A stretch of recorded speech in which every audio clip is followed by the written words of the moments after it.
Идва есенен ден, а в мен стута. Всеки вижда в мен човек друг. Гледа там, където иска. Болката натиска в раната, сол сипва, а на мен лесно почва да ми кипва. И човека става друг, несъзнателно, може би по-груб. Несъзнателни решения на кантара за отношения. Човек повлиян на чужди мнения, неразбирателства, недоразумения. Хора с уникални умения, харесва им да влияят там, където нямат място. Сърцето ми за хора става все по-тясно. Нека да е ясно, или си до мен, или не. Никога не можеш да си между две неща. Винаги едното наделява и няма смисъл да си опция. Не си ми нужен, въобще не си задружен.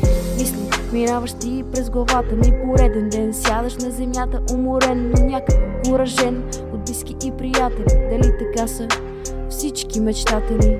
Трупа опит човек, така може би. И с усмивка си казва, ставай, продължи. Най-доброто предстои.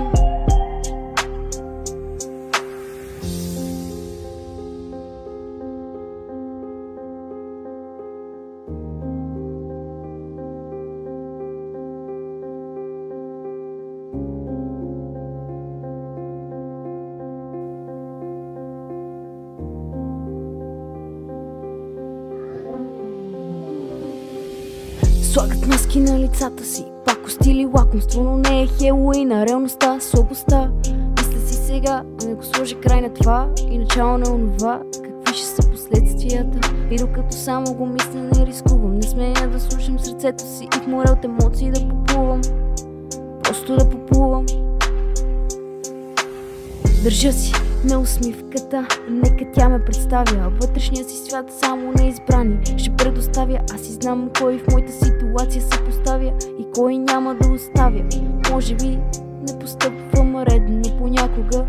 Има твърде много смях в мен. Може би съм феномен или просто дразнещ човек.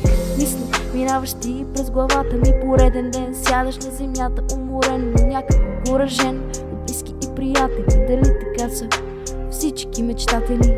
Трупа опит човек, така може би. И с усмивка си казва, ставай, продължи. Най-доброто предстои.